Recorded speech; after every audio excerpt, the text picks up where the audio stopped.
Hello साथियों, आज मैं आपको किसान आंदोलन की सबसे बड़ी सफलता गिनवाता हूँ। कुछ लोगों को अब भी नहीं पता कि किसान आंदोलन का फायदा क्या हुआ है। आजकल आप आलू का रेट देख रहे हो, 2 रुपये 3 रुपये मंडियों में बिक रहा है। पर किसानों को क्या मिलेगा? 6 रुपये पर किलो। क्योंकि सरकार ने किसान आंदोलन के अंडर आके जब पूरे 21 फसलों को 2022-21 के आसपास 21 फसलों को जब किसान बैठे थे तब उन्होंने लागू किया था। 21 फसलें जिसमें आलू, टमाटर, गोभी, मूंग की दाल, कुछ जो हमारी फसलें उगाते हैं उनका एक बेसिक मूल्य तय कर दिया था भावांतर। अगर मंडी में आपके आलू का बेस मूल्य 6 रुपये है और मंडी में आपका 2 रुपये बिक रहा है तो बीच के जो 4 रुपये है वो सरकार देगी। आज अगर ये रेट ना होता तो किसान अपना कर्जई हो जाता। 1 एकड़ जमीन में अगर आप मोटा मोटा हिसाब लगाना चाहते हो, 1 एकड़ जमीन में अभी जो खर्चा आता है ना आलू लगाने का वो 50,000 के करीब आता है, 40 से 60,000 के बीच में। 20,000 का तो बीज ही होता है, ठीक है। बाकी ऊपर खर्चा है, दवाई का खर्चा है, स्प्रे का है, भाई का 2-3 हज़ार रुपये, 2-3 हज़ार सबके लगा के, लेबर का है, कटाई का है, बिजली का बिल है, सबको मिला के 50 से 60,000 के करीब खर्चा आ जाता है। किसी का 40 आ जाता है, किसी को 50 आता है, किसी का 60 आ जाता है। जैसे मेन तो होता है रेट और बीज का जो 20,000 के करीब आता है। अगर वो किसान को अगर 2 रुपये रेट मिल रहा होता और 1 एकड़ में 1 क्विंटल, 100 क्विंटल के करीब, 100-125 क्विंटल करीब आलू निकलता है, तो आप अगर 100 क्विंटल लगा लो और आपको मिल रहा है 6 रुपये, तो आपको मिल गया 60,000 रुपये महीने। मतलब आपने 50-60 हज़ार रुपये खर्चा किया और आपको 50-60 हज़ार रुपये मिल जाएंगे आखिर में। किसान कर्जे में, कोई फायदा नहीं हुआ, ये अलग बात है, पर वो कर्जे में नहीं डूबेगा। अगर उसको वही रेट जो मंडी में मिल रहा है 2 रुपये, तो 20,000 रुपये उसको मिलते, 20,000 30,000 मिल जाते जो आज का रेट है मंडी में। उसकी जेब में कितना जाता?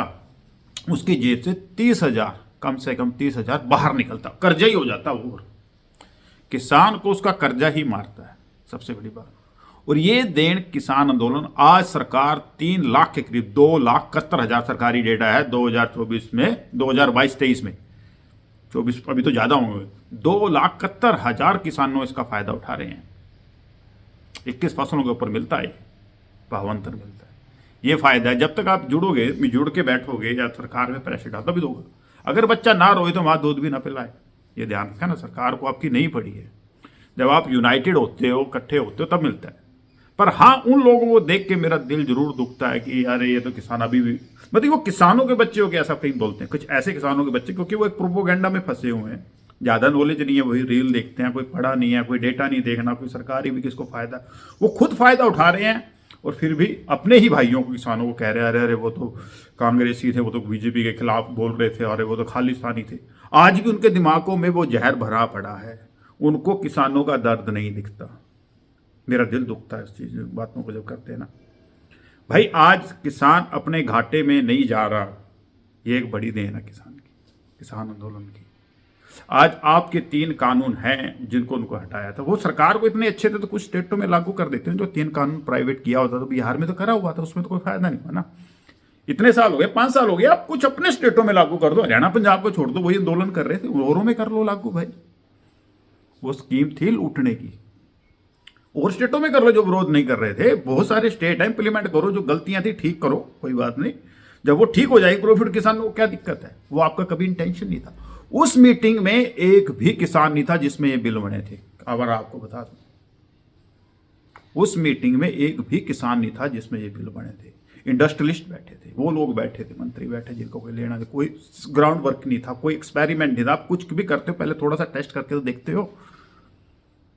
हलवाई सब्जी बनाता है, थोड़ी सी टेस्ट करके देखता है पहले मेहमानों को देने में, ठीक बनी है, नमक मिर्च तो कम नहीं है। अबे टेस्टिंग तो कर लेते।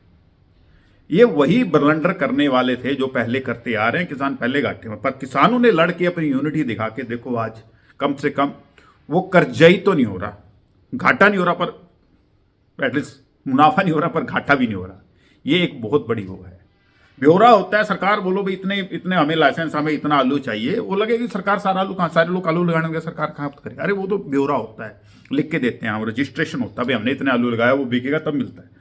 आप बोलो क्या लगाना है, किसान तो वही लगा देगा। किसान को खेती करनी है, तुझे इतना क्विंटल, भाई हमें इसकी इतनी खपत है हमारी, उससे 2-5-10% फालतू के लागू कर दो, हम वो बना देंगे, उस पर ऊपर रेट फिक्स कर दो, वो चल भी रहा है। पर आपको जो एक पता नहीं क्या खिलाया जाता है, चलो वो मूर्ख मूर्ख ही रहेंगे, वो नहीं सुधरने वाले, पर जो समझदार लोग हैं उनके लिए मेरा मैसेज है कि किसान आंदोलन का सबसे बड़ी देन है ये, आज 21 फसलें आप बाजरा करते हो, टमाटर करते हो, ये करते हो, एक रेट फिक्स है, और आज वो इसमें कम से कम 3 लाख किसान इसका फायदा उठा रहे हैं। 3 लाख से ज़्यादा किसान, 1,000 करोड़ से ऊपर का बजट है इसका, वरना वो लुटेरे लूटते रहते। हाँ, पर मेरी जो दूसरी एक और किसानों से एक और मेरी रिक्वेस्ट है, रिक्वेस्ट नहीं है, मैं कहता हूं कि किसानों को अभी ना अपना दायरा बढ़ाना चाहिए। आज तक वो प्रोड्यूस कर रहे हैं, देखो एक सिंपल सा है कि उनको अभी ट्रेडर की तरफ जाना चाहिए, व्यापारी की तरफ जाना चाहिए। वो कैसे? व्यापारी क्या करता है कि हम क्या करते हैं, देखो 2 चीजें हैं। एक तो किसान क्या करता है, अपना 20,000 का बीज लेगा, खेत में लगाएगा, उसको मेहनत करेगा, खेत तैयार करेगा, खर्चा करेगा, 50-60 हज़ार रुपये करेगा, और जब वो फाड़ता है, जब जो निकाल के लाता है खेत का, जब उसको मंडी में बेचने जाता है, कुछ ही दिनों का, हफ्ते 2 हफ्ते का टाइम होता है उसके पास, उसमें जो रेट आएगा उसके हिसाब से उसको बेचनी पड़ती है, क्योंकि वो स्टोर नहीं कर सकता, लंबे टाइम तक स्टोर नहीं कर सकता। हफ्ते 2 हफ्ते के अंदर अभी 2-3 रेट है, आज भी रेट रहेगा, हफ्ता रोक लेगा, हफ्ते बाद ही वही रेट रहने वाला है। एक छोटी सी विंडो होती है, उसके अंदर उसको बेचना पड़ता है, तो वो एक ज्यादा मुश्किल है। मैं कहता हूं कि किसानों को आप खेत की बजाय अभी आलू को स्टोर में भी लगाना स्टार्ट करो। ये कहने की बात है, स्टोर में स्टोर करना स्टार्ट करोगे तो उससे क्या है, आपने माना कि अभी 6 रुपये किलो या 5 रुपये किलो, 3 रुपये किलो आलू स्टोर में लगाया, सिंपल सी बात है। उसमें आपको ना तो बीमारी का डर, अगर आप खेत में लगाते हो, दोनों में कंपेयर कर रहा हूं मैं, स्टोर में लगाना और खेत में लगाते हो, आप तो खेत में लगाना ही है, कुछ लोग फिर स्टोर में कैसे आलू होंगे। मतलब बेसिक बात यह है कि खेत में लगाने के बाद अब उसको स्टोर में भी लगाना है, ठीक है ना। अगर आप खेत में लगाते हो तो उसका क्या है, बीज का खर्चा है, वो आप कुछ खरीद के स्टोर में भी लगाओगे तो खर्चा आपको तब भी आने वाला है, या अपना ही आलू लगा रहे हो। उसके बाद ना तो उसमें बारिश आ जाती है, कई बार बीज में बारिश आती है, आलू खराब हो जाता है, दोबारा बीज लगाना पड़ता है, स्टोर में बारिश नहीं आती। बीमारी का डर, स्टोर में बीमारी नहीं आती, बहुत कम चांस है। अगर खेतों में बीमारी आती है उसमें तो कई बार 1-2 स्टोर फेल हो गई, वो अलग बात है, बट 99% नहीं होता। वहाँ बारिश का डर नहीं है। तीसरी बात, सबसे बढ़िया बात है, जो स्टोर में आपके पास पूरा साल है बेचने के लिए, कम से कम 10 महीने तो हैं। 10 महीने भी जब भी आपको रेट सही लगा, या आधा पहले बेच दिया, आधा बाद में बेच दिया, जब भी आपको सही लगा तब बेच लिया, ठीक है ना। तो एक इसमें आपको बारिश का भी डर नहीं, बीमारी का भी डर नहीं, लेबर भी कुछ खास नहीं है, आपका अपना खर्चा भी कुछ नहीं है, इन्वेस्टमेंट भी कम है। आप 50-60 हज़ार जमीन में लगा के बड़ा रिस्क लेते हो, जिसमें बारिश है, बीमारी है, लेबर है, टाइम का है, टाइम पे रेट आए ना आए, उसमें पूरा साल है। आपको अगर आधा भी आ जाए तब भी आपको प्रॉफिट ही है। और खर्चा कितना आता है आलू में, 3 रुपये पर केजी, 120 रुपये 50 किलो के लेते हैं वो, 10-20 रुपये आप ऊपर के लगा लो, तराई चढ़ाई लड़ाई जो भी है, सफाई सफुई का लगा के 150 रुपये पर कट्टा लगा लो, 50 का 150, मतलब 3 रुपये किलो एक आलू पे पड़ता है। आपके 3 रुपये, 5 रुपये लिया, 6 रुपये लिया, और आपका 9 रुपये भी बिक गया, तब भी आपको घाटा नहीं पड़ेगा।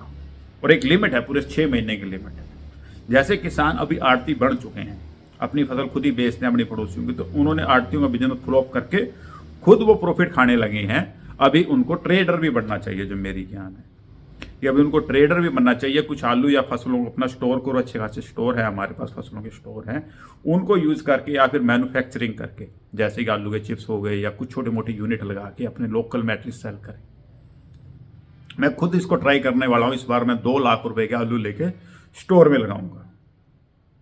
इस बार ट्राई करेंगे, पहले एक ट्राई करेंगे, 2 लाख का एक सैंपल लेंगे, ट्राई करेंगे। जैसे अगर रेट में बन जाता है, अभी 2-3 रुपये चल रहे हैं, 3 रुपये लेके लगा ले, खर्चा लगा के 6 रुपये, और ऐसा मुझे लग रहा है 10 रुपये तो कभी ना करके बिक ही जाता है।